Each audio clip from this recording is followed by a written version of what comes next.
विद्यार्थ्यांच्या भविष्याशी होणाऱ्या खेळ आणि नीट परीक्षेतील पेपर फुटीच्या निषेधार्थ वंचित बहुजन आघाडीने पुकारलेल्या महाराष्ट्र बंदला कर्जत आणि नेरळ परिसरात उत्स्फूर्त प्रतिसाद मिळालाय।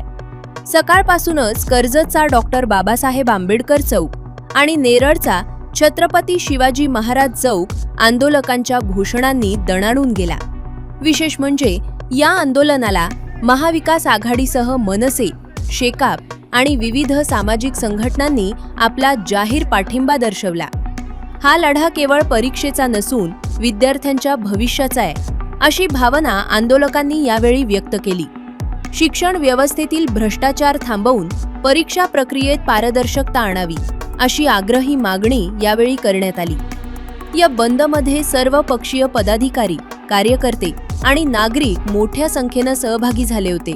जंतर मंतरवर गेल्या महिनाभरापासून जे आंदोलन सुरू आहे, 20 तारखेला जे विद्यार्थी संसदेवर मोर्चा काढत असताना, लोकशाही मार्गाने मोर्चा निघत असताना त्यांच्यावर जो अमानुषपणे भ्याड लाठीचार्ज केलेला आहे, त्या संदर्भातला त्याचं जे उठाव आहे पूर्ण देशभरामध्ये सुरू झालेला आहे। आज आपण पाहिलं असेल, बहुजन नेते प्रकाशजी आंबेडकर यांनी महाराष्ट्र बंदची हाक दिल्यानंतर महाराष्ट्रामधल्या कुठल्याही प्रकारचा पक्षभेद, कुठल्याही प्रकारचा विचाराचा भेद न ठेवता महाराष्ट्रातील सर्व पक्षांनी, म्हणजे कर्जतमध्ये विशेष करून जर पाहिलं असेल, शिवसेना उभाटा गट असेल, काँग्रेस असेल, राष्ट्रवादी काँग्रेस पार्टी शरद पवार गट असेल, राष्ट्रवादी काँग्रेस पार्टी अजितदादा पवार गट असेल, इथला शेतकरी कामगार पक्ष असेल, भारतीय कम्युनिस्ट पक्ष असेल, आझाद समाज पार्टी असेल, बहुजन समाज पार्टी असेल, तसेच इथला भारत मुक्ती मोर्चा असेल, संभाजी ब्रिगेड असतील, इथली व्यापारी फेडरेशन असेल, रिक्षा चालक बालक संघटना असतील, हातगाडी युनियन असेल, पत्रकार संघटना असतील, अशा सकल मराठा समाज असेल, असा सर्व घटक आजच्या ह्या बंदमध्ये सहभागी झाला। उत्स्फूर्तपणे आपण पाहिलं असेल,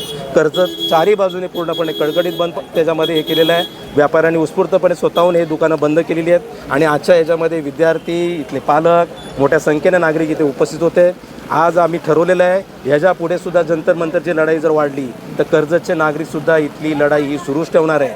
त्याच्यामध्ये कुठल्याही प्रकारचा आम्ही मागे हटणार नाही आहेत। याच्यापुढे विद्यार्थी आंदोलनं करत असताना जर कुठल्याही प्रकारे कायदा सुव्यवस्थेचा प्रश्न झाला तरीसुद्धा आम्ही सर्व कर्जतकर यांच्या पाठीशी आहेत। त्यांचा आवाज, कर्जतचा जंतर मंतर, मग आमचा पोस्टासमोर चौक आहे, त्या चौकावर कधी लढाई सुरू होईल म्हणून इथल्या पोलिसांनासुद्धा आम्ही आवाहन करतो। आमचा विश्वास आहे, कारण महाराष्ट्रातले पोलीस, कर्जतचे पोलीस हे वारकरी संप्रदायाचे आहेत, हे छत्रपती शिवाजी महाराजांच्या विचाराचे आहेत, फुलेशाह आंबेडकरी विचारांचे आहेत, ते लाठीचार्ज कधीच करणार नाही आहेत। त्यांनी आजच्या आंदोलनातसुद्धा खूप मोठ्या प्रमाणे चांगल्या प्रकारे सहभाग नोंदवलेला आहे आणि इथून पुढे सुद्धा ह्या जंतर मंतरवरची जी लढाई आहे, सोनम वांगचुक आणि अभिजित दीप्ते यांनी जी लढाई सुरू केलेली आहे, जो 12 वर्ष जो दाबलेला आवाज होता, त्या आवाजाला त्यांनी कुठंतरी एक प्लॅटफॉर्म तयार केलेला आहे। म्हणून आता आम्ही शांत बसणार नाही आहे। या देशातला तरुण जो आहे, हा तरुण आता नक्कीच क्रांती करणार आहे, हे परिवर्तन घडून आणणार आहे आणि त्याच्यासाठी तुम्ही पाहिलं असेल, आज असल्या पावसामध्ये सुद्धा सर्व लोक पावसामध्ये भिजत होती आणि ह्या जंतर मंतरवर जो 20 तारखेला जो हल्ला झालेला, लाठीचार्ज झालेला आहे, त्याचा निषेध केलेला आहे आणि आम्ही या सरकारचा निषेध करतो आहे। आता आमची मागणी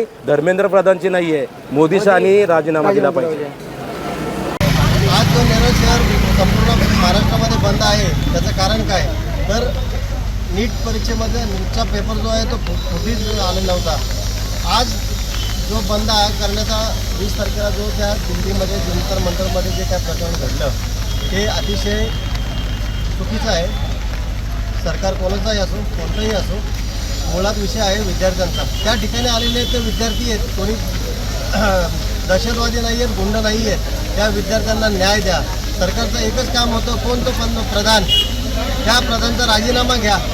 का कित्येक विद्यार्थ्यांचं भविष्य पणाला लागलेलं आहे, कित्येक विद्यार्थ्यांनी आत्महत्या केलेल्या आहेत। माझ्या कुटुंबातले 3 ते 4 विद्यार्थी या नीटला मुकलेले आहेत। त्यांची परिस्थिती तुम्हाला बघायची असेल तर तुम्हाला मी दाखवू शकतो, कारण ते माझ्या कुटुंबातले होते आणि आहेत, माझ्या सख्या कुटुंबातले, ते सांगतो तुम्हाला। आज जो नेरळ शहर बंद होता, सर्वात पहिलं मी नेरळ शहराचे जे व्यापारी फेडरेशन आहे त्यांचं मी आभार मानेल, कारण एक विनंतीवर त्यांनी संपूर्ण नेरळ बंद ठेवलं, कारण त्यांना दिसतंय की नेरळ शहर का बंद केले तर विद्यार्थ्यांसाठी।